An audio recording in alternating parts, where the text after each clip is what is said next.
Blessed be everyone. Welcome to my YouTube channel. Today we are going to talk about the tarot cards and how you can use them in magic and rituals for protection and things that are related to protection and banishings.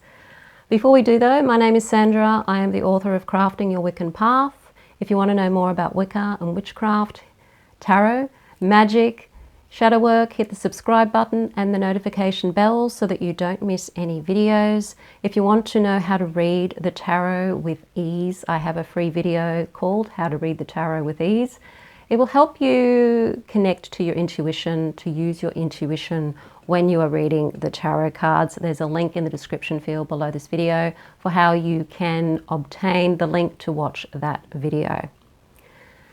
Now, we are going to talk about the world of tarot as a magical realm as opposed to just a divination realm.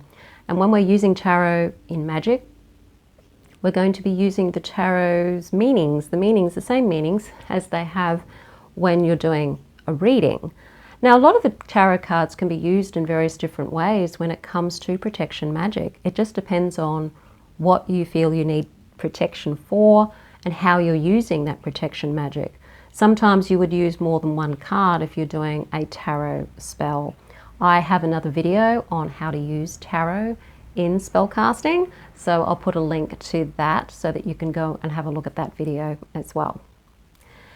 So the first card I wanted to talk about was the Emperor card. The Emperor is very strong, solid structure here. And if you're looking for boundaries, if you need more boundaries in your life somewhere, if you feel that the boundaries are what you need in your protection magic, so it might be that there's people around you who are overstepping those boundaries, you might need to get better at putting up boundaries between you and people.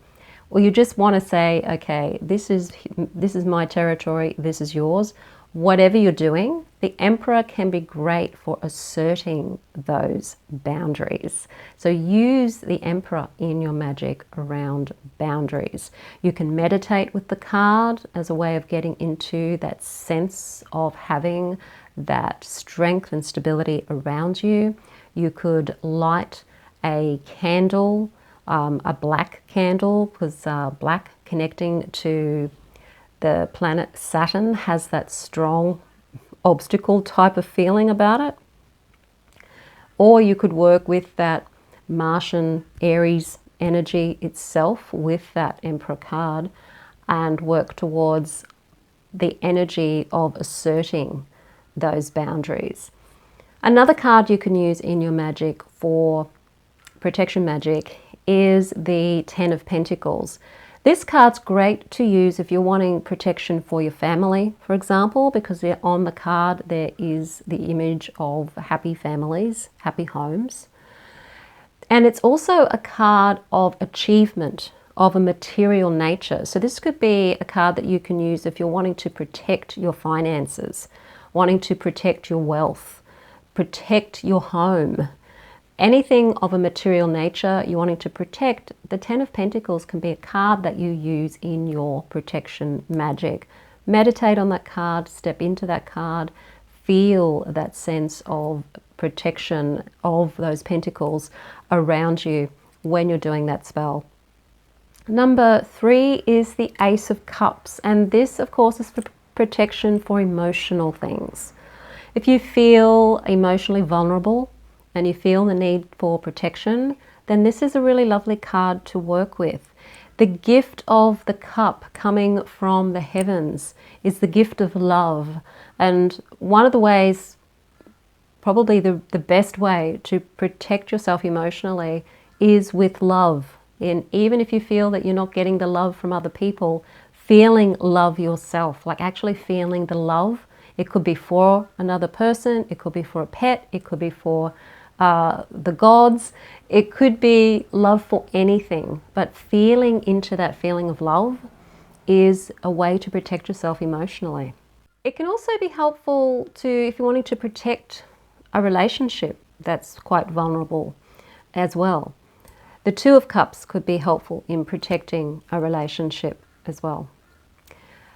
Number 4 is the Seven of Wands. So this is a great card to include in your Magick if you really are feeling like you need to overcome a challenge. So you're being hit with a challenge and you want to feel that ability to stand your ground, to be able to have what you need to have to confront a situation or a conflict of some sort.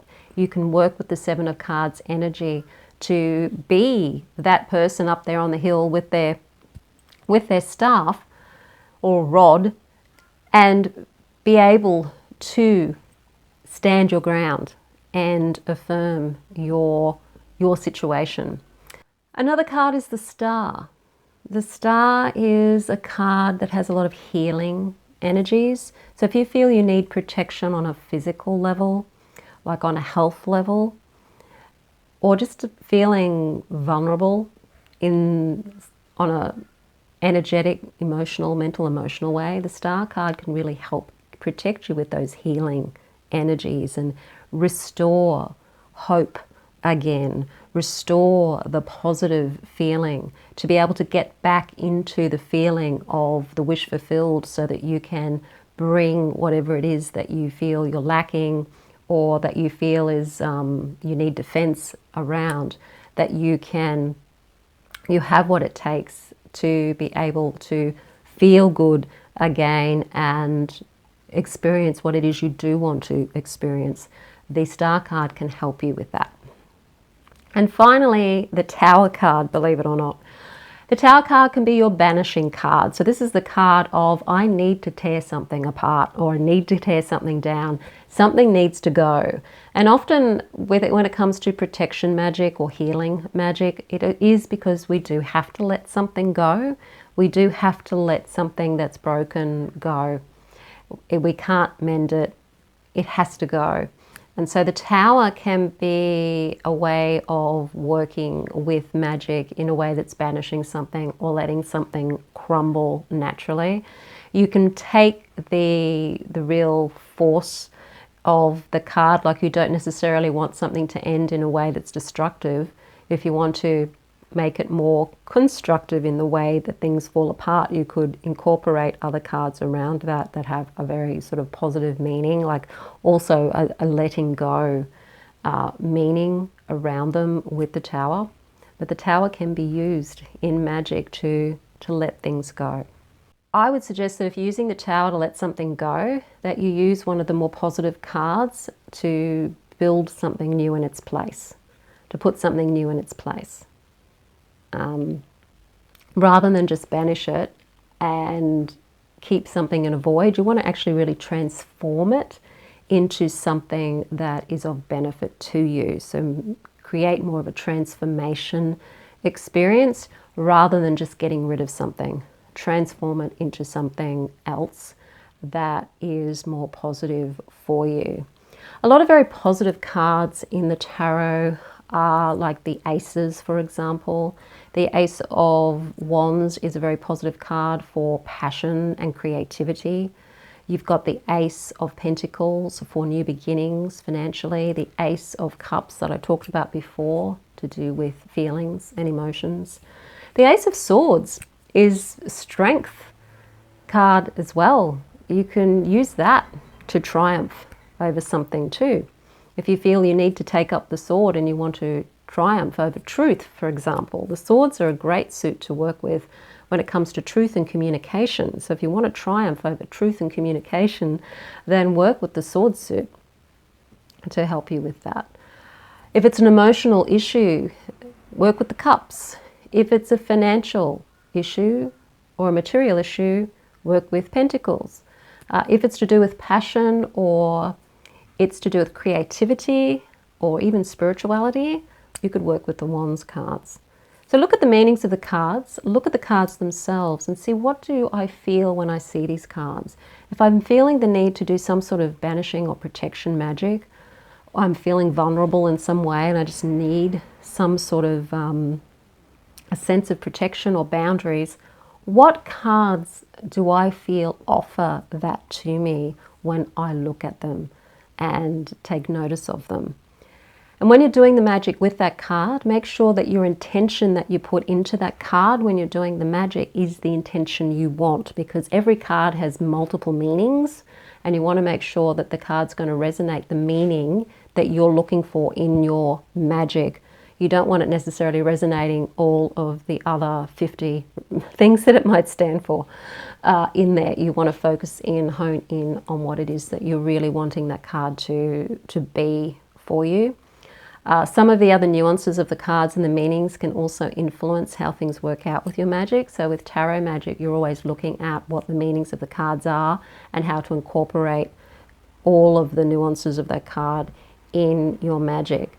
But know that you can use a lot of those cards, pretty much all of them, in some way, shape or form in your magic. If you do want to become a confident tarot reader and read the tarot using your intuition, I have a course called The Confident Tarot Reader. There's a link in the description field below this video for how you can enroll in that course and learn how to read the tarot. When you get more than one card in a spread, when the cards are together and you've got to read them together, not just separately, what do they mean? How do you tell the story, particularly if you want to read for other people? How do you make these things make sense? That's what the course is all about. Link in the description field below this video. If you like the video, hit the like button, share it with your friends. Don't forget to subscribe. I am Sandra from mysterywitchschool.com. Blessed be.